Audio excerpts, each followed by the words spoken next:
nitwa Bea Mwiza nifuje ko twabasha kuranya Imana mu karirimbo kagufi cyane dufatikanyije hamwe nawe.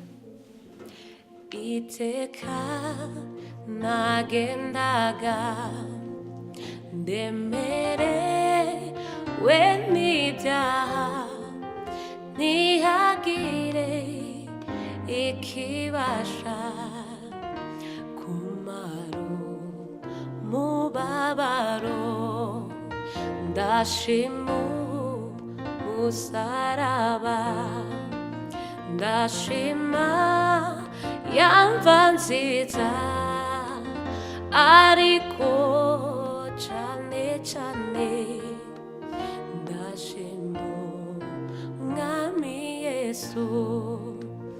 Iri ni itangiriro ry'umunezero wanje, aha ni umutwaro wavuye ku mugongo, ndashima umusaraba, ndashima yamva nziza, ariko cyane cyane ndashima Umwami Yesu. Iteka nagendaga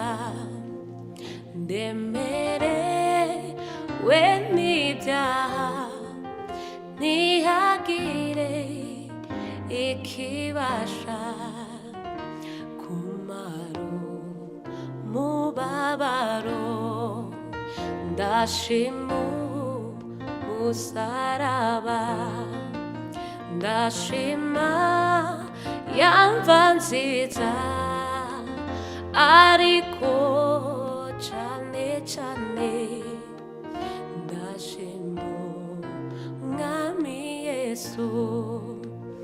Iri ni itangiriro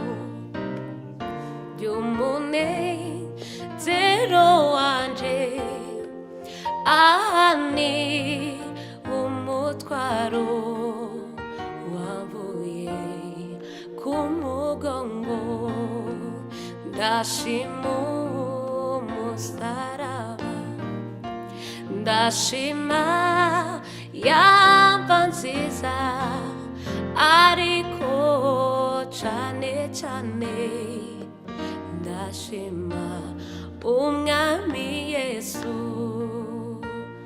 Murakoze Imana.